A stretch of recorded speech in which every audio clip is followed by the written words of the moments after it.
అందరికీ నూతన సంవత్సర శుభాకాంక్షలు.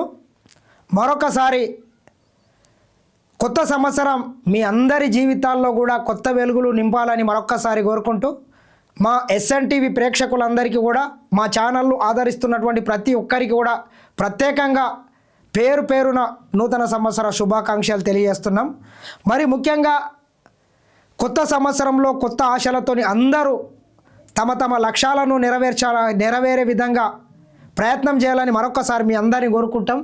మరి ముఖ్యంగా మనం ఒకసారి చూసుకున్నట్లయితే కొత్త సంవత్సరంలో కాంగ్రెస్ పార్టీ ప్రధానంగా నయా సాల్ నయా గోల్స్, కొత్త సంవత్సరం కొత్త ఆలోచనలతోని ఇటు ప్రభుత్వం అటు పార్టీ రెండూ కూడా ముందుకు అన్ని రంగాల్లో దూసుకెళ్లాలని చెప్పి కార్యకర్తలకు దిశా నిర్దేశం కూడా చేయడం జరుగుతుంది. సంస్థాగత నిర్మాణంపై కాంగ్రెస్ ఫోకస్, పార్టీ కార్యక్రమాలు స్పీడప్. ముఖ్యంగా సంస్థాగతంగా కాంగ్రెస్ పార్టీని కూడా గ్రామ స్థాయి నుండి కూడా డెవలప్ చేయడానికి కూడా అన్ని కసరత్తులు అయితే చేస్తున్నారని చెప్పొచ్చు. గత కొంతకాలంగా ముఖ్యమంత్రిగా రేవంత్ రెడ్డి గారు ప్రమాణ స్వీకారం చేసిన తర్వాత తెలంగాణ రాష్ట్ర కాంగ్రెస్ పార్టీ అధ్యక్షునిగా పిసిసి ప్రెసిడెంట్గా మహేష్ కుమార్ గారికి బాధ్యతలను అయితే ఇవ్వడం జరిగింది. మరి మహేష్ కుమార్ గౌడ్ మాత్రమే బాధ్యతలను స్వీకరించారు. మిగతా రాష్ట్ర వ్యాప్తంగా ఉన్నటువంటి జిల్లా డిసిసి ప్రెసిడెంట్లు మొత్తం కమిటీలు కూడా ఖాళీగా ఉన్నాయి. కొత్త సంవత్సరంలో కాంగ్రెస్ పార్టీని కూడా సంస్థాగతంగా బలోపేతం చేయడానికి కొత్తగా అన్ని జిల్లాల కమిటీలను, మండలాల కమిటీలను, నియోజకవర్గాల మొత్తం గ్రామం నుంచి రాష్ట్ర స్థాయి వరకు కమిటీలను కూడా ఏర్పాటు చేయాలని చెప్పి పార్టీ అయితే భావిస్తున్నట్లు తెలుస్తున్నది. నూతన సంవత్సరంలో జిల్లాలకు జంబో కమిటీలు, పదవుల కోసం పైరవీలకు తావు లేకుండా నిర్ణయాలు. పదవుల కోసము ఎటువంటి పైరవి లేకుండా పదవులను గట్టబెట్టాలని చెప్పి కూడా పిసిసి భావిస్తున్నట్లు తెలుస్తున్నది. ముఖ్యంగా చూసుకున్నట్లయితే పార్టీ కోసం ఎవరైతే కష్టపడారో, ఎవరైతే కష్టాల్లో సుఖాల్లో పార్టీకి చేదోడు వాదోడు ఉన్నారో, ఎవరైతే పార్టీకి అండగా ఉన్నారో వారికే ముఖ్యంగా పదవుల్లో పెద్దపీట వేయాలని చెప్పి కూడా భావిస్తున్నట్లు తెలుస్తున్నది. నిబద్ధత గల వారికి ప్రాధాన్యత ఇవ్వాలని ఆలోచన, సామాజిక సమీకరణాలు పాటిస్తూ మహిళలకు కూడా ప్రయారిటీ, కష్టపడిన కార్యకర్తలు నాయకులకు కొత్త ఊపిరి, అన్ని కార్యాలయాల్లో దరఖాస్తుల స్వీకరణ జనవరి 2వ వారంలోపు పూర్తి చేయాలని ప్లాన్.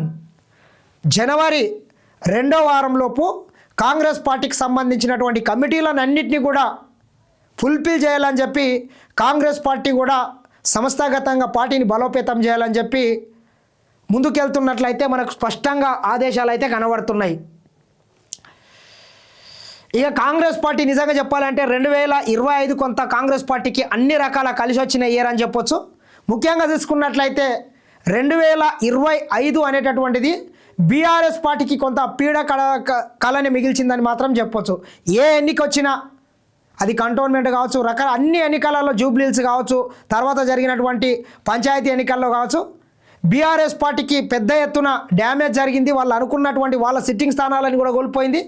ఇదంతా ఒక ఎత్తు అయితే కల్వకుంట్ల కుటుంబంలో ఒక పెద్ద కుదుపు అయితే వచ్చిందని మాత్రం చెప్పొచ్చు. ముఖ్యంగా చూసుకున్నట్లయితే కొంత ఆస్తి పంపకాలలో దీంట్లో తేడాలు వచ్చి కల్వకుంట్ల చంద్రశేఖరరావు గారి ఏకైక కూతురు కవితమ్మ ఆ పార్టీ నుంచి బహిష్కరించబడ్డది. అదేవిధంగా ఆమె సొంతంగా నేను పార్టీ పెడతా అని చెప్పి ఇట్లా అల్లుడు ఒక దారి, కొడుకు ఒక దారి, కేసీఆర్ ఒక దారి, కవితమ్మ ఒక దారి, ఇట్లా రకరకాల దారులు పెద్ద ఎత్తున ఆ పార్టీకి సంబంధించినటువంటి నాయకులు కూడా ఆ పార్టీకి గుడ్ బై చెప్పి వేరే పార్టీలో కలవడం, గోల బాలరాజు గారు, ఇట్లా రకరకాలుగా బీఆర్ఎస్ పార్టీకి అయితే మాత్రం 2025 అనేటటువంటిది ఒక పీడకలగా మిగిలిందని మాత్రం చెప్పొచ్చు. కుటుంబ కలహాలు, కవిత సస్పెన్షన్, జూబ్లీల్స్ ఉప ఎన్నికల్లో ఓటమి, కమిటీలు వేయకపోవడంతో నేతల నైరాశ్యం, పార్టీ మారిన ఎమ్మెల్యేలపై ఫైట్, దక్కని ఫలితం. కొంతమంది పార్టీ మారినటువంటి ఎమ్మెల్యేల మీద కూడా చర్యలు తీసుకోవాలని చెప్పి సుప్రీంకోర్టు వరకు వెళ్ళిండ్రు. అయినా కానీ ఎక్కడికి వెళ్ళినా కొంత నిరాశనే ఎదురైందని మాత్రం చెప్పొచ్చు. ఏది ఏమైనా బీఆర్ఎస్ పార్టీకి మాత్రము ఈ సంవత్సరం మాత్రం కలిసి లేదని మాత్రం చెప్పొచ్చు. ముఖ్యంగా తీసుకున్నట్లయితే బీఆర్ఎస్ హయాంలో కేటీఆర్ వర్కింగ్ ప్రెసిడెంట్గా ఉన్నన్ని రోజులు ఆ పార్టీ మనుగడ కొనసాగించడం కొంత ప్రశ్నార్థకంగానే మారిందని మాత్రం చెప్పొచ్చు. ఏ ఎన్నిక వచ్చినా ఆ ఎన్నికల్లో మాత్రము ఆ పార్టీకి చాలా డ్యామేజే జరిగిందని మాత్రం చెప్పొచ్చు. ఇవన్నిట్లుంటే ఇక ఎట్లా బీఆర్ఎస్ పార్టీని నడిపించేటంత శక్తి కేటీఆర్కు లేదని భావించినటువంటి కల్వకుంట్ల చంద్రశేఖరరావు గారు బీఆర్ఎస్ పార్టీ శాసనసభలో ప్రతిపక్ష నాయకుడు కల్వకుంట్ల చంద్రశేఖరరావు పూర్తిగా శాసనసభకు రావడం లేదు కాబట్టి ఆయన స్థానంలో ఉప ప్రతిపక్ష నేతగా బీఆర్ఎస్ పార్టీ నుంచి హరీష్ రావుకి అయితే బాధ్యతలను అయితే అప్పగించడం జరిగింది.